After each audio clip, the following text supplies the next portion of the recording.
My name is Heather Mumm. My player name is sapphiRe. So I'm going to talk about pistol rounds, save rounds, eco rounds, and why and when you should buy certain weapons, certain armor, and grenades. When you're a terrorist on pistol round, I'd suggest that at least 4 players on your team should have armor. Your opponents are going to have P2000s or Deagles on the counter-terrorist team, so having armor is going to help keep you alive for longer. However, I'd suggest that at least 1 player should have grenades. It's going to help allow you to have more versatile strats. A good grenade to have is a smoke grenade. You could smoke down in this middle area here, and this is going to help protect you from some Deagles waiting on the other side. You'll be able to get up the catwalk quickly. If you have a flash, it's going to help your team enter into the site. So it's really important for 1 player to at least have a few grenades to allow you to have more strat options, and the rest of your team can have armor, and that's going to keep you alive for longer. As a counter-terrorist on your pistol round, you're going to do a few things different than you would on the terrorist side. The default gun for terrorists, which is a Glock, isn't going to kill you in 1 shot. Therefore, you really don't need armor. It's more important to have grenades. For example, if you're at the long A here, a quick grenade into this tunnel area is going to stop a rush, and it's going to allow your teammates extra time to rotate. Or if the terrorists are rushing up the catwalk here, a flash is going to slow them down. It's going to allow your teammates from over at the B-bomb site to rotate. It's also great to have a kit, because pistol rounds can come down to really close 1v1 situations. You're not going to have much time to defuse. It's very important to have a kit. Both counter-terrorists and terrorists in Counter-Strike Go, there's the dual Berettas. In older versions of Counter-Strike, only the terrorists were able to buy this gun. It's actually a decent gun, and a lot of people make fun of it. Someone bought dualies and they're just messing around. But it's actually an accurate gun. The nice thing about it, it shoots incredibly rapidly compared to a Deagle, which you can't spam like this. So it's actually great for rushes.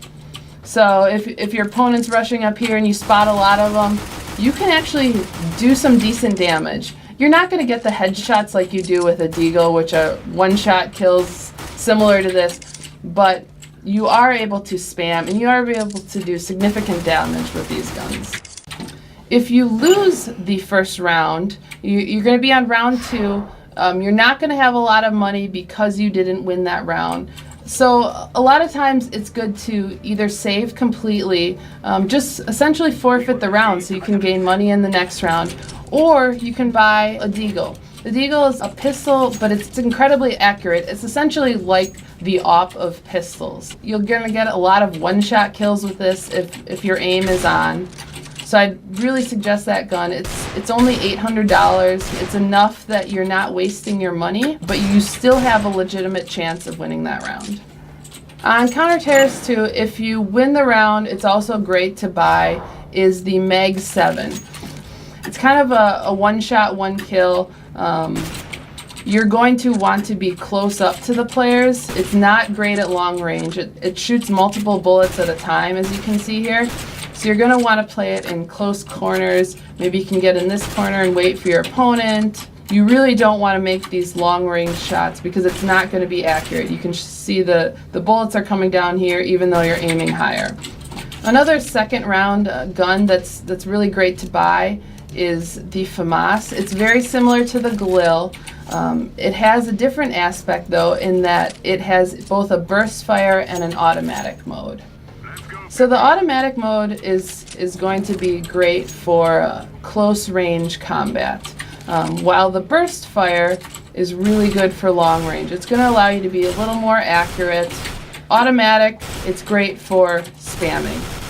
So if your opponent's rushing at you, there's 5 men coming your way, it's good to just spam this, pull down to control the recoil. After the second round, even if you lost the first 2 rounds, terrorists are going to start buying AKs. A lot of counter-terrorists aren't going to buy guns yet. That's because they're going to stick with their SMGs, they're going to stick with their FAMASs or their pistols. So an AK gives you a legitimate shot at winning the round. It's essentially a headshot machine. It's also got a great chance of a one-shot, one-kill. It's a lot more accurate than any of the SMGs. So it's a great third-round weapon. It's also a great weapon for the rest of the match, essentially.